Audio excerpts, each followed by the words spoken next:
میدان جدل کی دنیا کا یہ دستور پرانا ہے. سر پہ گرا ساتھ اس کے جس کے ہاتھ سے تلوار گری. صدر فہم و ادراک اور ایوان خوددار و بیباک تاریخ عالم گواہ کہ جن لوگوں کی شمشیریں زنگالود ہو گئی، جن کی انگلیاں طاؤس اور رباب کے تاروں پر رقص کرنے لگی، وہ لوگ ہمیشہ دولت و عزت، متاع غیرت اور شہرت سے محروم ہو گئے. جن لوگوں نے قاتل و رخسار کی سحرانگیزیوں، حسن و رعنائی کی تربیزیوں اور سفلی جبلتوں کی ہوس انگیزیوں پر سپاہیانہ جوہر نچھاور کر دیے. شب زفاف اور حجرہ عروسی کے اشتیاق میں جنہوں نے میدان کارزار کو خیر بات کہہ دیا، وہ لوگ ہمیشہ جغرافیے کی حدود و وسعت سے نکل کر تاریخ کے اوراق میں سمٹ کر رہے. الکبیر کی آبشاریں، بغداد کی تباہی، قرطبہ و غرناطہ کے کھنڈرات اس بات پر گواہ ہے کہ جو قومیں اسلام کی عظیم روایات سے رشتہ توڑ لیتی ہیں، سپاہیانہ جب سخت کوشی کی بجائے تناسانی اور جنگی سرگرمیوں کی جگہ جب شطرنج کے مہروں کو مل جاتی ہے، الغرض جب مسجدیں بے رونق ہو جائیں، مدرسے بے چراغ ہو جائیں، جہاد کی جگہ جمود، حق کی جگہ حقائق، ملک کی جگہ مفاد اور ملت کی جگہ مصلحت عزیز ہو، تو زندگی کی اقتدار چھن ہی جائے.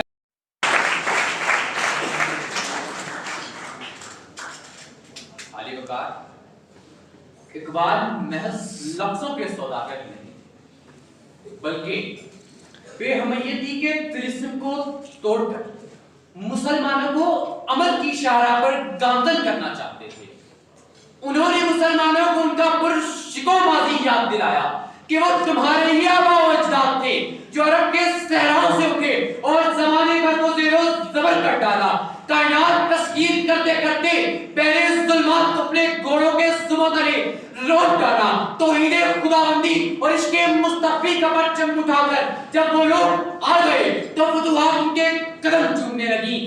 صحراؤں نے اپنے وجود سمیٹ لیے، کائنات کی وسعتیں ان کے قدموں تلے اپنا وجود کھو بیٹھی.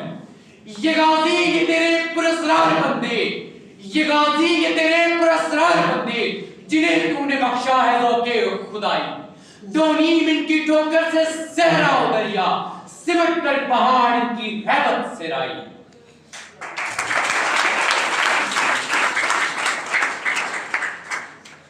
لیکن جناب والا، آج عالم اسلام میں نئی قیامت سے دو چار.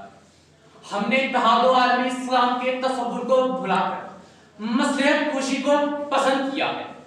باہر قوتوں نے اسے ایک سنہری موقع جان کر ہم پہ ضربے کائی لگائی ہے، اور اقبال کا نوجوان مسلم پھر فکر و تدبر کی بصیرت سے بیگانہ ہو گیا اور بھول گیا کہ تجھے اس قوم نے پالا ہے آغوش محبت میں، تجھے اس قوم نے پالا ہے آغوش محبت میں، کچل جانا تھا جس نے پاؤں میں تاجے سرے دارا.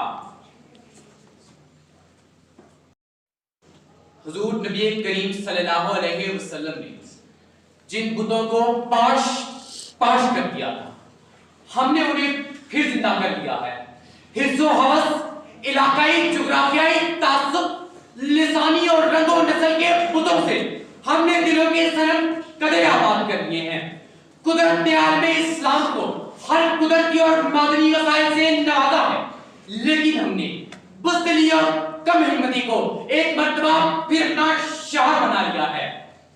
قدرت ہر قوم کو سنبھلنے کا ایک موقع ضرور دیتی ہے. ہمارے لیے بھی خواب غفلت سے بیدار ہو کر فکر و تدبر سے کام لینے کا آخری موقع ہے. خدا را اسے رائگان نہ جانے دیجیے، خدا را اسے رائگان نہ جانے دیجیے. اپنے اسلاف سے رشتہ جوڑ لیجیے اور ان کے کارناموں سے حیات نو حاصل کیجیے، اور یقین رکھیے کہ ایک لامپانی صبح آزادی آپ کا انتظار کر رہی ہے. اور اسی پیغام کے ساتھ